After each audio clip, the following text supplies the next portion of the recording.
All right, so with our handsome Mr. Bodie, we were going to warm up a little bit with just some Paws Up and some Novelty. Also work a little bit with the, excuse me, the agility ladder. So whenever trying something new, especially with like the agility ladder, for example, I like to start it upside down, so it's a little bit easier for them. It doesn't involve the rungs of the ladder being up and over, sort of up and raised off the floor. So it can sometimes be easier for when you first start something new. You ready?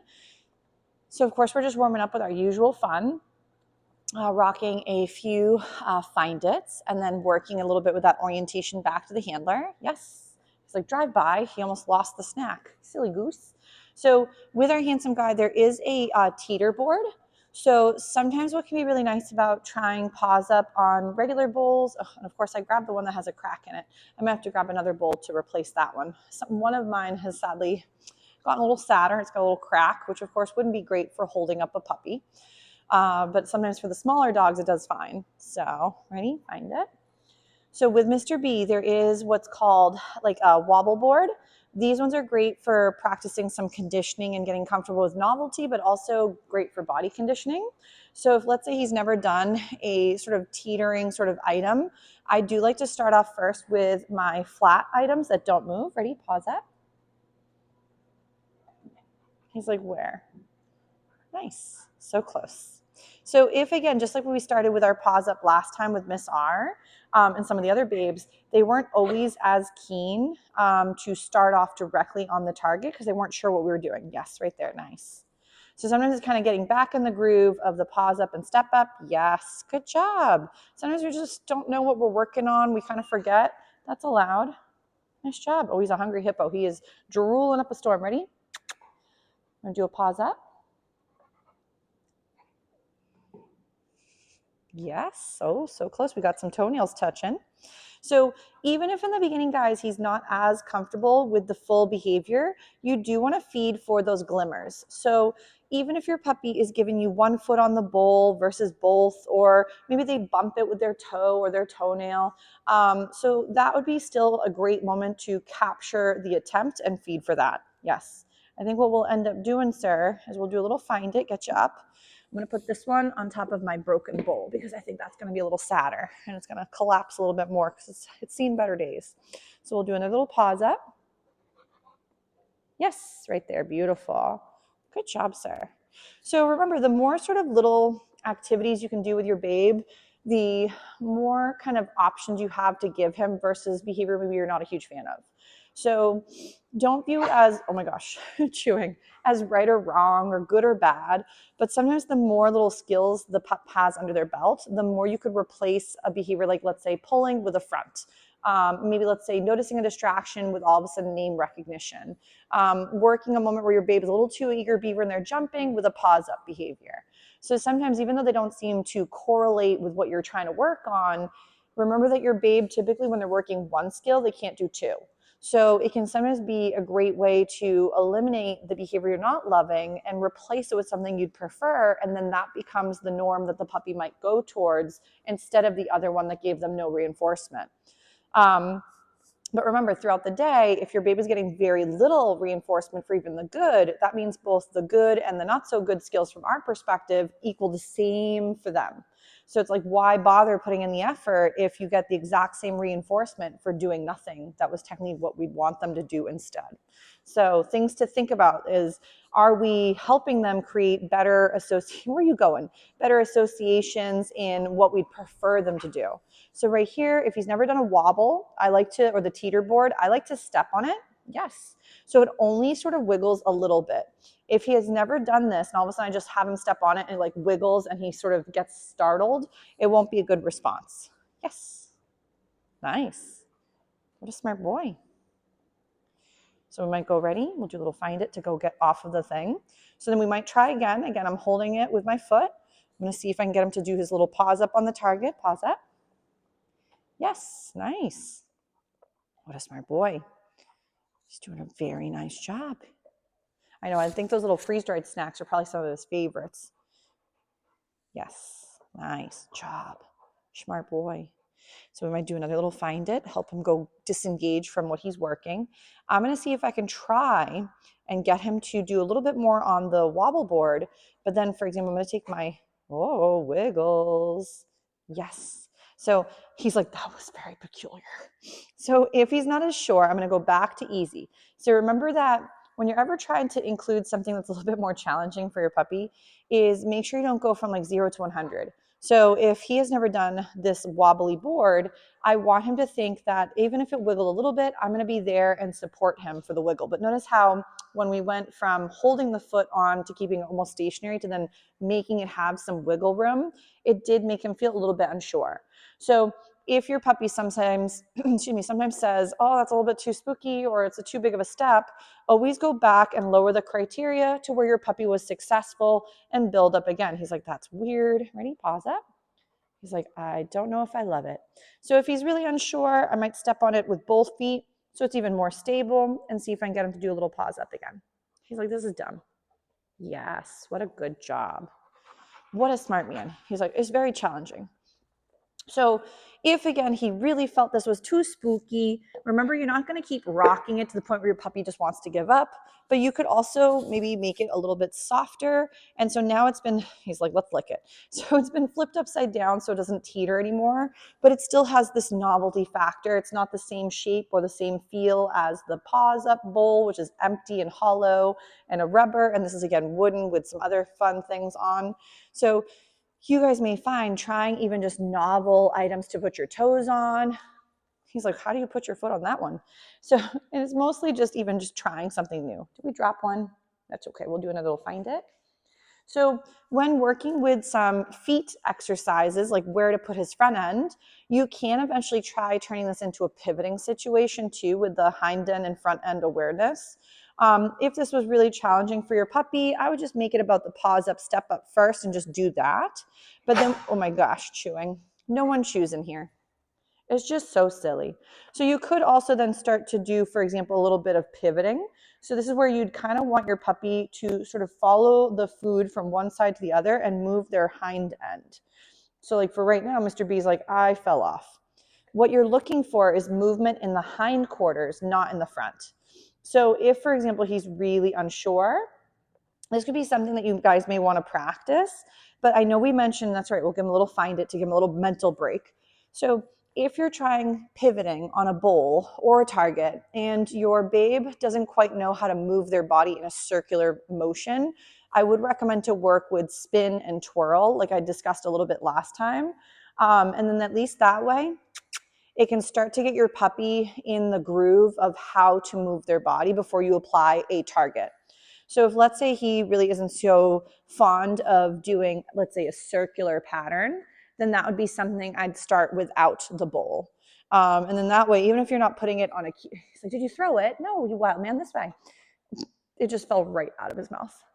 He'll find that one later. It's right there, the one that fell out of your face. It's so hard. Those jowls, they collect everything. You're like a hamster. So if you're finding spin and twirls might be how you start and eventually you transition onto a pivoting bowl or a target, very nice. So I might do again our little, it's like, I've never done this weird thing. So if your puppy's ever a little unsure, let them just meander through the course, even if it's not like the right way in the sense of like going from point A to point B.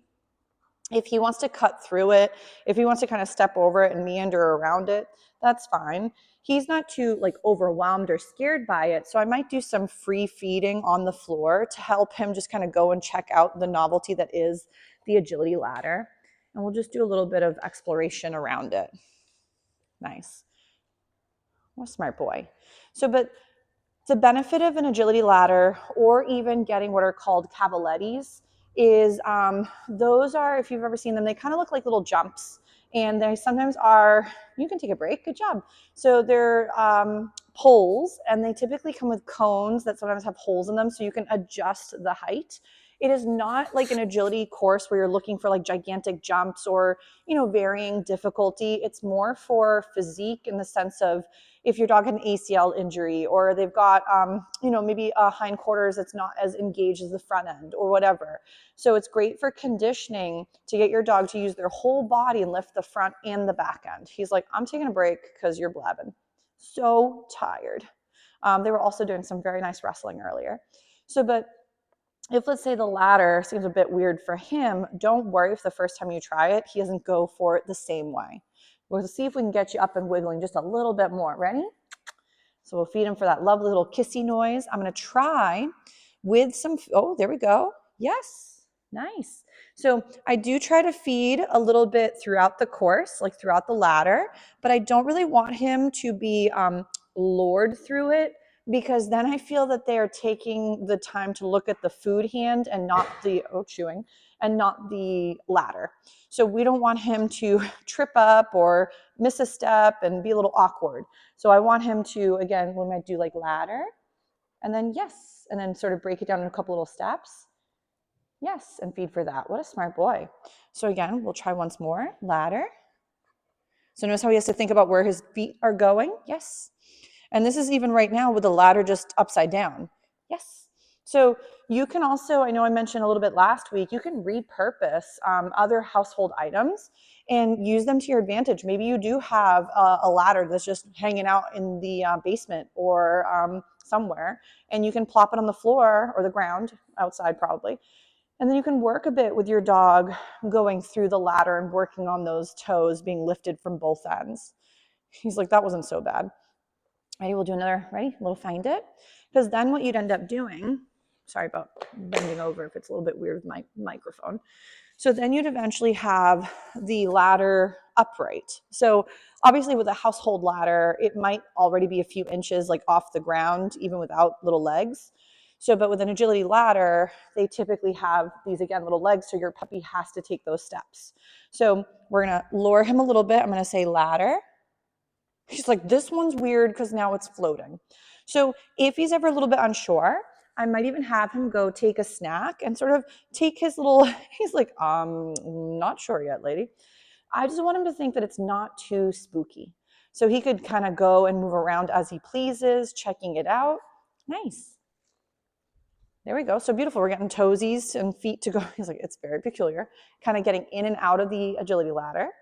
Nice. If the puppy was really scared, though, I wouldn't be making him choose again between food and survival, because then it might create food is the precursor to something really hard or scary. Chewing, you good? So if we were to, for example, always lure them to do something scary or force them through something, and then like food was the precursor to that thing, you're probably going to start to poison your food or the skill you're trying to work on. So even though, I'm trying to use a bit of food to build up a good association, I still want to view my puppy's body language and see where is that comfort range, because if it's not looking so hot, we're probably rushing or pushing too hard. So I'm going to try again. We're going to just try a little bit. Yes. Feed for that. Yes. Yes. So right here, I just want to make it really high rate of reinforcement. Yes. Oh, there's one we missed. Yes. Nice. So not too shabby for the first full run through the ladder. Good job, sir. He's like, guys, this is so exhausting. So much hard work. So we're just reloading. So I'm going to go again, ladder. Yes. He's like, let's be done. So don't worry, if he kind of comes out of the ladder here and there, just see if you can reset him up. Yes. But you can almost see he's a little bit unsure where to put those legs sometimes.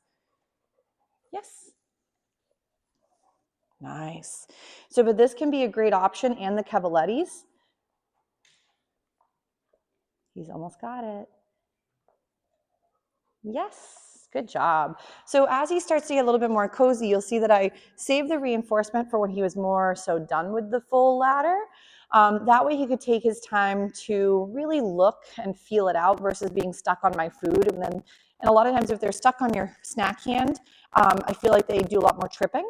So in the beginning, I was feeding heavily. Ready? Ladder.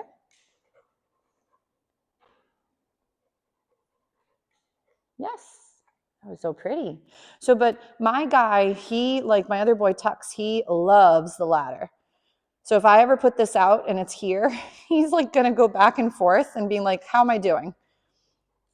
Boing. He says, I forgot about my last leg. That's okay. So you'll see that he starts to work up a pretty good pant because he's both mentally and physically thinking about where's his body going, where's his front end, where's his back end, you know, the rate at which he has to move. So a lot of good energy coming out of him trying this new exercise. Ready? Ladder.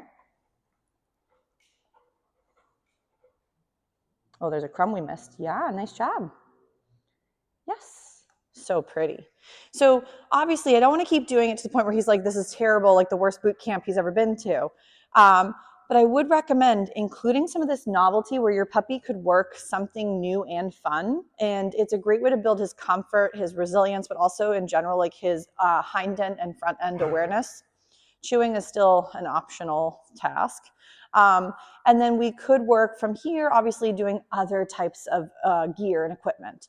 I mean, sorry, not gear, but equipment. And then that way your puppy can start to work on, maybe they go through some tunnels or they do some of the agility ladder type stuff, or maybe they work with their paws up and pivoting and things of that nature. That way you're starting to build up a little bit of novelty, can be fun, but also a good way to mentally and physically get your puppies a little tired. Oh, we're gonna snuggle? He's so cute. Thanks for coming and visiting. He's like, we're gonna snuggle, we're gonna take a nap together. You're too cute, Mr. B.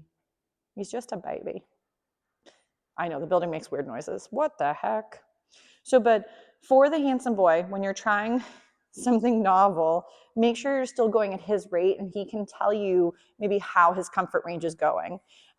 If we ignore, again, our puppy's only way to communicate might be through refusal of something, and we force it, you're not teaching them how to get over a fear or get over a thing. You're adding more conflict and potentially more trauma to the full adventure. So are we, again, helping our dogs become more resilient and comfortable and confident because they have a chance to say, no, I'm not ready, or I need a break, or this is too much? Or are we forcing the situation saying, I hope you do it anyway and good luck? Because if we all know that if we have someone that forces us to do something and we don't feel comfortable, it doesn't feel good to be forced through something. So make sure, again, that, oh my gosh, chewing, that your puppy has a say. And I'm not saying to like let them, okay, I feel like running, so I'm going to run out into the road. That's not what I mean by like freedom.